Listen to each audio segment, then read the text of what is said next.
Welcome back to News 2 at 5. Last December, an EF2 tornado with winds up to 125 miles per hour ripped through parts of Cheatham County, traveling just over 11 miles and damaging dozens of homes near Highway 70. And many in Kingston Springs and Pegram are still cleaning up. The deadline for federal assistance is fast approaching. Meteorologist Mary Mays has a look at what residents need to know before time runs out.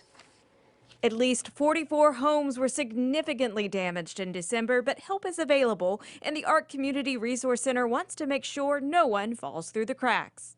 There's two deadlines. There's the FEMA deadline that is March 15th, and also what they are calling the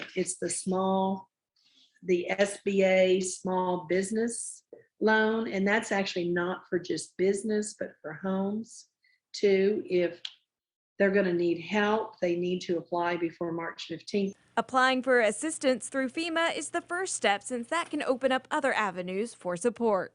And it's so important that they apply and get their FEMA number, even if they get denied at first, because that will lend itself to being eligible for a lot of other state funds and grants and volunteer groups who will come out.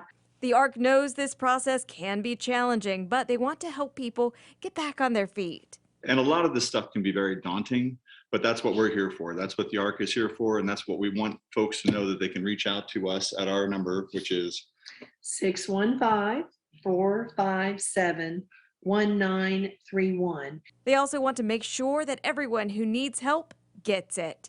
And it's also a matter of discovering those people that are slipping through the cracks. There's quite a few out there that just don't even know where to go for help. They don't even know that help's available.